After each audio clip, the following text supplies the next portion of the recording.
Hey friends, welcome to another episode of Generation Tech. My name is British Ben, I'm back here for a rare appearance. And you know, I was talking to Alan and I was saying to him that I was thinking of doing another episode on the real size of Star Wars ships, but this time for the Mandalorian. And he was like, do it. Do it. So I did. And if you don't know, our Real Size of Star Wars Ships series, that basically shows where we look at the real size of Star Wars ships and vehicles and we compare them to things in the real world so that you know the size, just in case you wanted to build a landing pad in your backyard, for example. Super useful information. So first up, we have Crest, that state-of-the-art ship owned by the Mandalorian himself.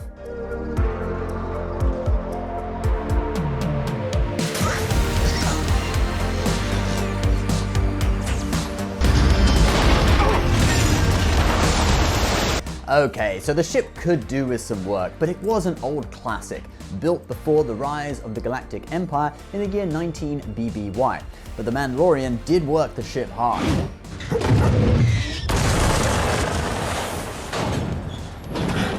So you'd expect it to be kind of patched together with spare parts here and there. I gave you 1,000 credits. This was the best you could do? The ship was classed as a gunship and was originally used to patrol local territories before the rise of the Empire. But how big was it? Well, since the Mandalorian is so new, they haven't actually given us dimensions. But in this screenshot, we can see that it's about half the length of a Jawa sandcrawler, which is 40 meters long. So that makes it about 20 meters or 65 feet long. There's also a size comparison photo with the Millennium Falcon circulating online by Mel Miniatures, which puts it at about 25 meters. But I prefer to err on the side of slightly smaller than that, so I think the around 25 meters or 65 foot mark is about right. So in the real world, it's a little bit longer than a Chinook helicopter that is 15.5 meters or about 50 feet long. It's also just a little bit longer than 3 Tesla Cybertrucks. And you know, with the Cybertruck, not everything always goes to plan. Oh my fucking god. Well, maybe that was a little too hard. Same with Crest.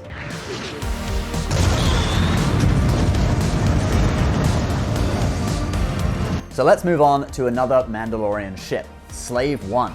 This is the ship that belonged to Jango Fett and then his clone son Boba.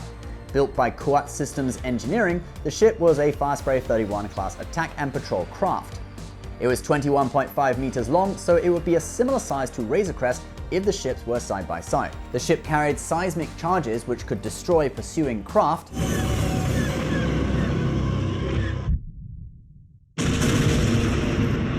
and if Slave One was in my backyard, it would look something like this. Anyway, let's move on, and there are some cool ground vehicles in the Mandalorian, such as the Juggernaut that the Imperial remnant used to transport Rhydonium. It's basically a tank on wheels. Now these vehicles look very similar to the A6 Juggernaut from the prequels, but they are nowhere near as big. That Juggernaut could carry 300 people on board. Anyway, even though we have no dimensions for this Juggernaut, it's easy to guess. Look, the wheel here is about the height of this woman. In North America, the average height of a female is about 162 centimeters, and the Juggernaut is double the height of its wheels. So that would make it 3 meters 24 centimeters or 10.5 feet high. Now for the length. It's 5 wheels long, but I feel there's the equivalent of probably 2 more wheel lengths if you include the space in front and the small amount of space between the wheels. So it'd come out at about 11.34 meters or 37 feet long. Here's what it would look like next to my car. Here it is stuck in LA traffic. And here it is in a parking lot loading up with supplies. It would be great for trips to Costco or Home Depot. I think soccer moms would love it, and it would keep my little ones safe in the back seat. Then there is another quite cool ground vehicle that makes appearances in both the first and second seasons of the show. In the first season, we see the K-79 S-80 Imperial troop transport. Then in season 2, we see this repulsor lift vehicle that appears to be a variant of that same troop transport craft. Now we only have dimensions for the troop transport version, but I assume they're approximately the same size, 8.77 meters or 28 feet long. That's about the length of 5 refrigerators lined up on their side. It's about the same length as a London bus, and this is what it would look like at the McDonald's drive-thru. Now let's have a look at some bigger ships. The Imperial Gozanti-class cruiser. This is the ship we see in the episode called the Heiress, Now, this one is a freighter, but there is a assault carrier version of the ship as well, with TIE fighters mounted underneath. And I think from that photo you can get an idea that the ship is big, but not that big. It is 63 meters or 200 feet long and 14 meters or 45 feet in height. That means it's about the length of 5 shipping containers. If it hovered over the White House, it would look like this, just a little bit longer than the building. A cool feature of this ship is the walkway on the outside, and you can also get an idea of the ship's medium size by the size of the cockpit, which has just 2 pilots sitting side by side. A lot smaller than the bridge on the next ship we are going to look at, which is the Class 546 cruiser Moff Gideon's ship. You know, that guy who was known throughout the galaxy for his work with children. Looks like you could use a nice long sleep.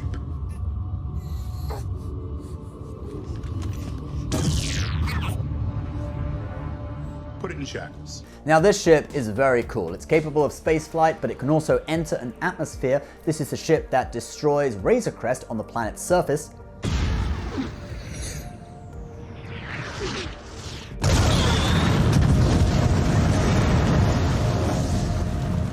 It also carried a complement of TIE fighters,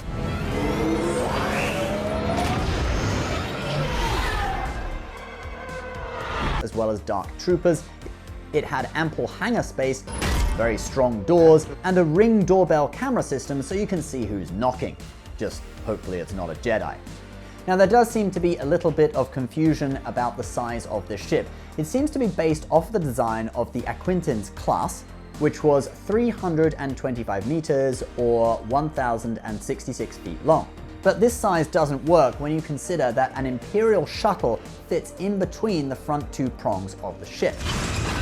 Reddit user ProPeach estimates that based on the size of the shuttle, the ship is likely twice that size at a length of 650 meters or 2,132 feet. And guess what other ship is approximately that length? So if it was on Earth, it would be twice as long as the Eiffel Tower is high, it would stretch 8 city blocks if it hovered over Manhattan, or it would be slightly over twice the length of the Queen Elizabeth II cruise ship. Anyway guys, that is our rundown of the real size of Mandalorian ships. Please let us know what you thought below, and if there are any others that we missed, let us know about those as well. As always guys, please subscribe to the show for more videos about Star Wars from me, and mostly Alan, every week. See you next time. Bye bye.